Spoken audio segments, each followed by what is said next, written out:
బెంగళూరు వేదికగా ఆర్సీబీతో జరిగిన మ్యాచ్లో కోల్కతా టీం 7 వికెట్ల తేడాతో ఘన విజయం సాధించారు. వాళ్ళకి చిన్నస్వామి స్టేడియంలో ఉన్న అద్భుతమైన రికార్డును కొనసాగిస్తే ఈ మ్యాచ్లో కంప్లీట్లీ ఆర్సీబీ టీంను డామినేట్ చేశారు. మెయిన్లీ వాళ్ళ బ్యాటింగ్ చూసుకుంటే out of the universe 183 runs టార్గెట్ను కేవలం 16.5 ఓవర్స్లోనే చేశారు. సో నిజంగా ఈ మ్యాచ్లో కేకేఆర్ టీం ఆర్సీబీ టీంను వాళ్ళ సొంత గ్రౌండ్లో హ్యూమిలేట్ చేశారని చెప్పుకోవాలి. మోస్ట్ ఇంపార్టెంట్లీ 2016 సంవత్సరం నుండి చూసుకుంటే కేకేఆర్ టీం ఈ గ్రౌండ్లో ఆర్సీబీ టీం మీద ఒక్క మ్యాచ్ కూడా ఓడిపోలేదు. ఈ మ్యాచ్ ముందు 5 మ్యాచ్లు ఆడారు, 5 గెలిచారు. ఇప్పుడు 6వ వరుసగా గెలిచారు. సో గత 9 సంవత్సరాలుగా కోల్కతా టీం బెంగళూరుకు వచ్చి బెంగళూరు టీంకి చొక్కలు చూపిస్తుంది. మెయిన్లీ కేకేఆర్ టీంలో ఉన్న కరేబియన్స్కి ఆర్సీబీ టీం అంటే చాలా ఇష్టం. ఇప్పుడు చూసిన వాళ్ళు ఆర్సీబీ టీం అనగానే రెచ్చిపోయి ఆడతారు. అండ్ ఈ మ్యాచ్లో కూడా ఎగ్జాక్ట్లీ అదే జరిగింది. బోత్ రస్సెల్ మరియు సునీల్ నారాయణ్ ఇద్దరు కూడా కేకేఆర్ టీం విక్టరీలో కీ రోల్ ప్లే చేశారు. సో ఈ మ్యాచ్లో ఆర్సీబీ టీం ఓడిపోవడానికి వాళ్ళ బ్యాటింగ్ ఒక 25% అయితే మిగతాదంతా బౌలింగ్ మిస్టేకే. పర్టికులర్గా చూసుకుంటే ఆర్సీబీ పేస్ బౌలర్స్ అసలు ఏమాత్రం ఎఫెక్ట్ చూపించలేదు. ఒక్క వైశాఖ్ విజయ్ కుమార్ మాత్రం అద్భుతంగా బౌలింగ్ చేశాడు. అదర్ కేకేఆర్ ఫాస్ట్ బౌలర్స్ చూసుకుంటే వాళ్ళు ఇనిషియల్ మిస్టేక్స్ నుంచి నేర్చుకుని తర్వాత సెకండ్ స్పెల్స్లో బ్రిలియంట్గా బౌలింగ్ చేశారు. మెయిన్లీ రస్సెల్ అయితే కేకేఆర్ బౌలింగ్లో the biggest game changer. So ఈ మ్యాచ్లో అయితే టాస్ చాలా ఇంపార్టెంట్ అనుకున్నాం, but all important toss Bengaluru team ఓడిపోయింది. కేకేఆర్ వాళ్ళు టాస్ గెలిచి ముందుగా ఫీల్డింగ్ తీసుకున్నారు. అండ్ వాళ్ళ టీంలో చేంజెస్ చూసుకుంటే 3 స్పిన్నర్స్తో వెళ్లారు. బట్ 3వ స్పిన్నర్గా శ్రేయస్ శర్మని కాకుండా ఆల్రౌండర్ అనుకుల్ రాయని తీసుకున్నారు. అదర్ అండ్ ఆర్సీబీ టీం చూసుకుంటే సేమ్ ప్లేయింగ్ 11, ఒక ఇంపాక్ట్ ప్లేయర్ విషయంలోనే మార్పు జరిగింది. So to be frank RCB team batting అయితే ఎక్కడ కూడా సెట్ అయినట్టు కనిపించలేదు. అఫ్కోర్స్ పవర్ ప్లేలో అయితే 61 రన్స్ కొట్టారు, బట్ ఆ తర్వాత చూసుకుంటే మాత్రం కొంతవరకు స్లో అయిపోయారు. మెయిన్ ఇనిషియల్గా చూసుకుంటే ప్యాప్ అవుట్ అనేది ఆర్సీబీ ఫ్యాన్స్ని ఖచ్చితంగా డిసప్పాయింట్ చేసి ఉంటుంది. ఎందుకంటే అంతకు ముందు బాల్ ఒక స్కూప్ షాట్ 6 కొట్టాడు. బట్ నెక్స్ట్ బాల్ చూసుకుంటే అగైన్ అలాంటి షాట్ ఆడదామని ప్రయత్నించి అవుట్ అయిపోయాడు. సో డూప్లెసిస్ అయితే ఇలాంటి షాట్స్ ఆడే బ్యాట్స్మెన్ కాదు. అతను టౌన్ ది గ్రౌండ్ అద్భుతమైన షాట్లు కొడుతూ ఉంటాడు. బట్ ఈ మ్యాచ్లో డిఫరెంట్గా ట్రై చేసి తన వికెట్ను కోల్పోయాడు. బట్ ఎనివే ఆర్సీబీ టీంకు పవర్ ప్లేలో చూసుకుంటే 61 రన్స్ వచ్చాయంటే దానికి మెయిన్ రీజన్ కోహ్లీ మరియు Green batting. Mainly Virat Kohli ఎప్పట్లోనే పవర్ ప్లేలో చాలా అగ్రెసివ్గా బ్యాటింగ్ చేశాడు. బోత్ స్టార్క్ మరియు హర్షిత్ రానాను టార్గెట్ చేసి ఎక్కువగా రన్స్ కొట్టాడు. అయితే గ్రీన్ చూసుకుంటే మాత్రం ఇనిషియల్గా స్ట్రగుల్ అయ్యాడు. కానీ పవర్ ప్లే లాస్ట్ ఓవర్లో సునీల్ నారాయణ మీద మాత్రం విరిచిపోయి బ్యాటింగ్ చేశాడు. అండ్ ఇచ్చేసి ఆర్సీబీ బ్యాట్స్మెన్ స్పిన్నర్స్ని గట్టిగా కొట్టబోతున్నారని అర్థమైంది అని కొట్టారు కూడా. అయితే వాళ్ళ ఇన్నింగ్స్లో బిగ్గెస్ట్ డ్రాబ్యాక్ ఏంటంటే మిడిల్ ఓవర్స్లో చాలా స్లో అయిపోయారు.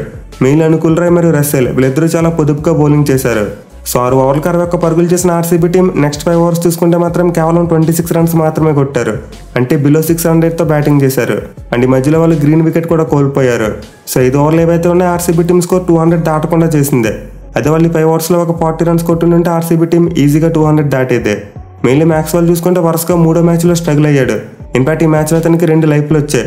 ఈజీగా పట్టాల్సిన 2 క్యాచ్లను కేకేఆర్ ఫీల్డర్స్ డ్రాప్ చేశారు. బట్ స్టిల్ మ్యాక్స్వెల్ అయితే 2 లైఫ్స్ను పెద్దగా యూజ్ చేసుకోలేకపోయాడు. సో ఆర్సీబీ బ్యాటింగ్ అయితే ఐస్ అండ్ కోల్డ్గా కనిపించింది. ఒక ఓవర్లో ఏమో బాగా అటాక్ చేసి 15 రన్స్ కంటే ఎక్కువ కొట్టేవారు. బట్ నెక్స్ట్ ఓవర్లో చూసుకుంటే మళ్ళీ నో బౌండరీస్, కేవలం సింగిల్స్ మాత్రమే తీసేవాళ్ళు. సో ఆర్సీబీ బ్యాటింగ్లో మూమెంట్ టైం ఎక్కడ కూడా సెట్ కాలేదు. ఈవెన్ విరాట్ కోహ్లీ పవర్ ప్లేలో అద్భుతంగా బ్యాటింగ్ చేసినప్పటికీ అతను కూడా తర్వాత చాలా స్లో అయిపోయాడు. ఒకనొక టైంలో అతను స్ట్రైక్ రేట్ బిలో 130 వచ్చేసింది. బట్ ఎనివే ఆర్సీబీ బ్యాటింగ్లో ఏదైనా పాజిటివ్ ఉందంటే కేకేఆర్ స్పిన్నర్స్ని అటాక్ చేసిన తీరు.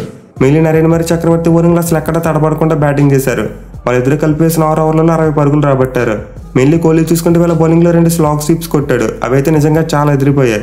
సో ఆర్సీబీ టీం అయితే మళ్ళీ 12 ఓవర్ నుండి 15 ఓవర్ వరకు కొంతవరకు కోలుకుంది. అయితే డెత్ ఓవర్స్లో కేకేఆర్ బౌలర్స్ అద్భుతంగా బౌలింగ్ చేయడంతో ఆర్సీబీ టీం అనుకున్న దానికంటే ఒక 20 రన్స్ తక్కువ కొట్టారు. మెయిన్లీ 16, 17, 18 ఈ 3 ఓవర్స్లో ఆర్సీబీ టీం కొట్టింది కేవలం 18 పరుగులు మాత్రమే. సో ఈ గంటలో విరాట్ కోహ్లీ నిలబడి ఇన్నింగ్స్ని గైడ్ చేసినా అతని నుండి అంత మంచి సపోర్ట్ రాలేదు. అఫ్కోర్స్ గ్రీన్ మరియు మ్యాక్స్వెల్ లాంటి వాళ్ళు చిన్న క్యామ్ ఇన్నింగ్స్లు ఆడారు. బట్ వాళ్ళ క్యామ్ ఇన్నింగ్స్లో అంత పవర్ లేదు. అది లాస్ట్లో దినేష్ కార్తిక్ అన్నట్టే మిగతా బ్యాట్స్మెన్ ఆడుంటే వాళ్ళ పరిస్థితి వేరేలా ఉండేది. సో లాస్ట్ ఓవర్స్లో దినేష్ కార్తిక్ బ్యాటింగ్ వచ్చి 3 సిక్స్లు కొట్టాడు. మోస్ట్ ఇంపార్టెంట్లో అతను రస్సెల్ బౌలింగ్లో కొట్టిన 2 సిక్స్లు వేరే లెవెల్. సరైన పేసీ బాల్స్ని పిక్ చేసుకుని అద్భుతంగా టైం చేసి 2 సిక్స్లు కొట్టాడు. అలాగే లాస్ట్ ఓవర్లో చూసుకున్న కోహ్లీ ఒక 6 కొట్టాడు, డీకే ఒక 6 కొట్టాడు. సో లాస్ట్ ఓవర్స్లో అయితే ఆర్సీబీ టీంకి 29 రన్స్ వచ్చాయి. అండ్ దీనివల్ల వాళ్ళ స్కోర్ 180 అయినా దాటింది, లేకపోతే 170 లోపే ఉండేది. ఎనివే వాళ్ళ బ్యాటింగ్ చూసుకుంటే దినేష్ కార్తిక్ ఒకటే 200 కంటే ఎక్కువ స్ట్రైక్ రేట్తో బ్యాటింగ్ చేశాడు. 8 బంతులు 20 రన్స్ చేశాడు. ఇక టాప్ స్కోరర్ అయిన కోహ్లీ చూసుకుంటే 59 బంతుల్లో 83 పరుగులు చేశాడు. అండ్ అతని స్ట్రైక్ రేట్ 140.68. సో ఇదైతే ఆబ్వియస్లీ ఒక anchor kind of innings. Mainly Kohli 20 overs పాటు బ్యాటింగ్ చేసి సెంచరీ కొట్టలేదంటే మనం ఖచ్చితంగా అర్థం చేసుకోవచ్చు అతని ఇన్నింగ్స్ని గైడ్ చేయాలని చూశాడు. కానీ బ్యాడ్ లక్ ఏంటంటే మిగతా ఆర్సీబీ బ్యాట్స్మెన్ కూడా అదే చేశారు. ఒక దినేష్ కార్తిక్ మాత్రమే ఎక్స్ప్లోజివ్ బ్యాటింగ్ చేశాడు. అయితే మనం క్రెడిట్ ఖచ్చితంగా కేకేఆర్ బౌలర్స్కి ఇవ్వాలి. Mainly pickup the bowler Sandy Russell 4 ఓవర్స్లో 29 పరుగులు మాత్రమే ఇచ్చి 2 వికెట్లు తీశాడు. సో అతను చేసింది ఏంటంటే పేస్ వేరియేషన్. ఈ పిచ్ మీద ఫాస్ట్గా బౌలింగ్ చేస్తుంటే అది ఈజీగా బ్యాట్ మీదకి వస్తుంది అండ్ బౌండరీస్ పోతున్నాయి.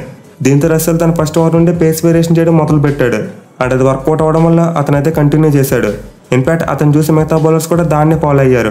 మెయిల్ హర్షిత్ రాణా తన ఫస్ట్ స్పెల్ ఎక్కువ రన్స్ ఇచ్చినప్పటికీ సెకండ్ స్పెల్లో మాత్రం పేస్ వేరియేషన్ చేసి వికెట్లు కూడా తీశాడు.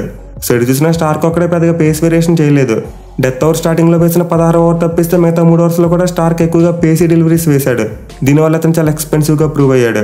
But other hand Harshit Rana మీద రస్సెల్ చూసుకుంటే పిచ్చికి తగ్గట్టు పేస్ వేరియేషన్ చేసి చాలా తక్కువ రన్స్ ఇచ్చారు. అట్ ది సేమ్ టైం చెరో 2 వికెట్లు కూడా తీసుకున్నారు. అలాగే వీళ్ళతో పాటు అంకుల్ రాయ్ కూడా చాలా బ్యూటిఫుల్గా బౌలింగ్ చేశాడు. 2 ఓవర్స్లో 6 రన్స్ మాత్రమే ఇచ్చాడు. సో వీళ్ళ ముగ్గురు వేసిన 10 ఓవర్లు అయితే కేకేఆర్ టీంకి గేమ్ చేంజర్ అని చెప్పుకోవాలి. ఈవెన్ నరేన్ కూడా తను వేసిన 1 ఓవర్లో 5 రన్స్ మాత్రమే ఇచ్చి 1 వికెట్ తీసుకున్నాడు. సో ఓవరాల్గా చూసుకుంటే కేకేఆర్ బౌలర్స్ పిచ్ యొక్క బిహేవియర్ని అర్థం చేసుకుని దానికి తగ్గట్టు పేస్ వేరియేషన్ చేసి బౌలింగ్ చేశారు. కానీ ఆర్సీబీ బౌలర్స్ విషయానికి వస్తే క్వైట్ ఆపోజిట్. ఫస్ట్ ఇన్నింగ్స్లో కేకేఆర్ బౌలర్స్ బౌలింగ్ చేసినప్పుడు చూసారో లేదో తెలియదు కానీ అసలు ఎక్కడ కూడా పేస్ వేరియేషన్ చేయలేదు. ఒక్క వైశాఖ్ విజయ్ కుమార్ మాత్రమే రస్సెల్లా అద్భుతమైన పేస్ వేరియేషన్ చేసి బౌలింగ్ చేశాడు. కానీ మిగతా ముగ్గురు పేస్ బౌలర్స్ చూసుకుంటే మాత్రం చాలా వేగంతో బౌలింగ్ చేశారు. ఎస్పెషల్ అల్జారీ జోసెఫ్ 140 టచ్ చేస్తూ బౌలింగ్ చేశాడు. సో నాకైతే ఈ మ్యాచ్లో అతను బౌలింగ్ చేసాక అర్థమైంది ఒకటే, అతని దగ్గర వేగం తప్పితే పెద్దగా బుర్ర లేదు. ఈవెన్ సిరాజ్ చూసుకున్నా కూడా ఎక్కువగా పేసీగానే కనబడ్డాడు. అఫ్కోర్స్ అప్పుడప్పుడు కొన్ని వేరియేషన్స్ చేశాడు, బట్ అలా వేరియేషన్ చేసినప్పుడు సరిగ్గా లెంత్ పడలేదు. ఇక ఎస్టైల్ చూసుకున్న సేమ్ స్టోరీ, అతను కూడా పేస్ వేరియేషన్ ట్రై చేశాడు, బట్ అది ఎక్కువగా ఎఫెక్ట్ చూపించలేదు. సో కేకేఆర్ ఓపెనర్స్ ఇద్దరైతే ఆర్సీబీ పేస్ బౌలర్స్ను ఉత్తి కారేశారు. మెయిన్లీ పవర్ ప్లేలో చూసుకుంటే ఆ టీం ఏకంగా 81 రన్స్ కొట్టింది. సునీల్ నారాయణ అయితే మరోసారి ఆర్సీబీ టీంకి ఇచ్చి పడేశాడు. అసలు అతను కొట్టిన 6లు చూస్తే మాత్రం నిజంగా మైండ్ పోతుంది.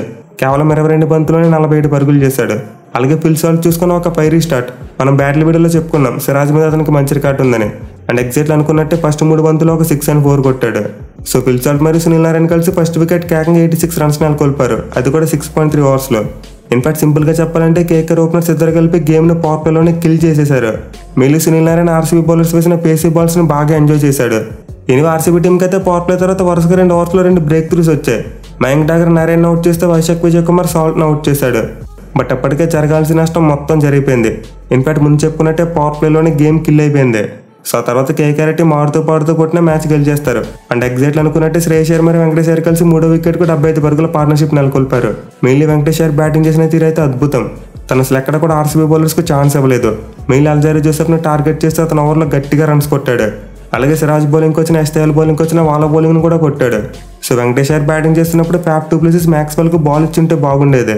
అలా కాకుండా పేస్ బౌలర్స్తో ఎక్కువగా ట్రై చేయించాడు. అఫ్కోర్స్ అప్పటికే మ్యాచ్ 1 సైడ్ అయిపోయింది.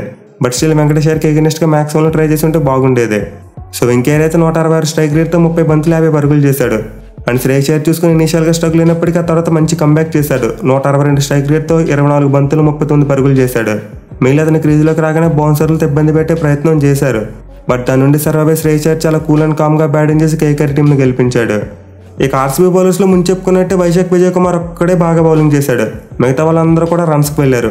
మెయిన్లీ సిరాజ్, ఎస్టైల్ మరియు జోసెఫ్ వీళ్ళు ముగ్గురు కలిపి ఏకంగా 9 ఓవర్స్లో 126 పరుగులు ఇచ్చారు.